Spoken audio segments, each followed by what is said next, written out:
Writing and speaking March 2012. I'm not a very good speaker. I say a lot.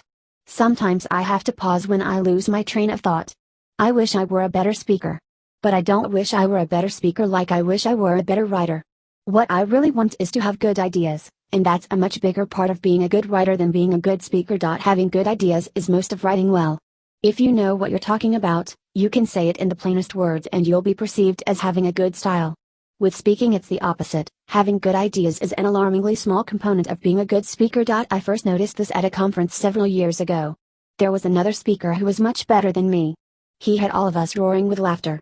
I seemed awkward and halting by comparison. Afterward I put my talk online like I usually do.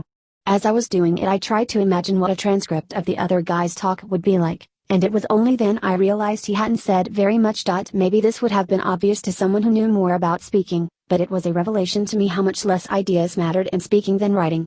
A few years later I heard a talk by someone who was not merely a better speaker than me, but a famous speaker. Boy was he good. So I decided I'd pay close attention to what he said, to learn how he did it.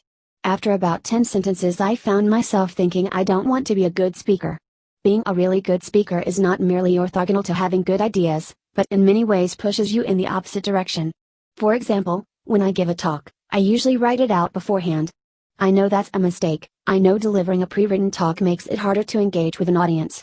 The way to get the attention of an audience is to give them your full attention, and when you're delivering a pre-written talk, your attention is always divided between the audience and the talk, even if you've memorized it. If you want to engage an audience, it's better to start with no more than an outline of what you want to say and ad lib the individual sentences. But if you do that, you might spend no more time thinking about each sentence than it takes to say it.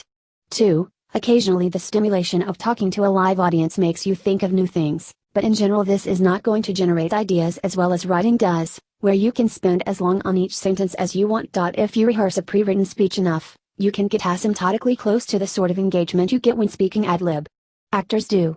But here again there's a trade-off between smoothness and ideas. All the time you spend practicing a talk, you could instead spend making it better. Actors don't face that temptation, except in the rare cases where they've written the script, but any speaker does. Before I give a talk I can usually be found sitting in a corner somewhere with a copy printed out on paper, trying to rehearse it in my head. But I always end up spending most of the time rewriting it instead. Every talk I give ends up being given from a manuscript full of things crossed out and rewritten. Which of course makes me even more, because I haven't had any time to practice the new bits. 3. Depending on your audience, there are even worse trade-offs than these. Audiences like to be flattered, they like jokes, they like to be swept off their feet by a vigorous stream of words. As you decrease the intelligence of the audience, being a good speaker is increasingly a matter of being a good bullshitter. That's true in writing too of course, but the descent is steeper with talks. Any given person is dumber as a member of an audience than as a reader. Just as a speaker ad-libbing can only spend as long thinking about each sentence as it takes to say it, a person hearing a talk can only spend as long thinking about each sentence as it takes to hear it. Plus people in an audience are always affected by the reactions of those around them, and the reactions that spread from person to person in an audience are disproportionately the more brutish sort, just as low notes travel through walls better than high ones. Every audience is an incipient mob, and a good speaker uses that. Part of the reason I laughed so much at the talk by the good speaker at that conference was that everyone else did. For so are talks useless? They're certainly inferior to the written word as a source of ideas. But that's not all talks are good for. When I go to a talk, it's usually because I'm interested in the speaker. Listening to a talk is the closest most of us can get to having a conversation with someone like the president, who doesn't have time to meet individually with all the people who want to meet him. Talks are also good at motivating me to do things. It's probably no coincidence that so many famous speakers are described as motivational speakers. That may be what public speaking is really for. It's probably what it was originally for. The emotional reactions you can elicit with a talk can be a powerful force. I wish I could say that this force was more often used for good than ill, but I'm not sure. Notes 1, I'm not talking here about academic talks, which are a different type of thing.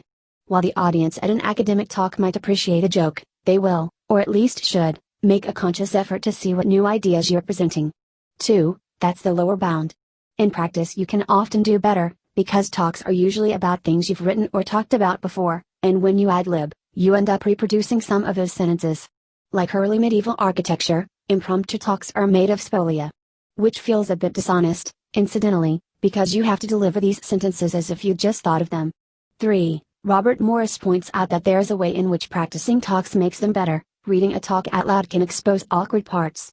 I agree, and in fact I read most things I write out loud at least once for that reason.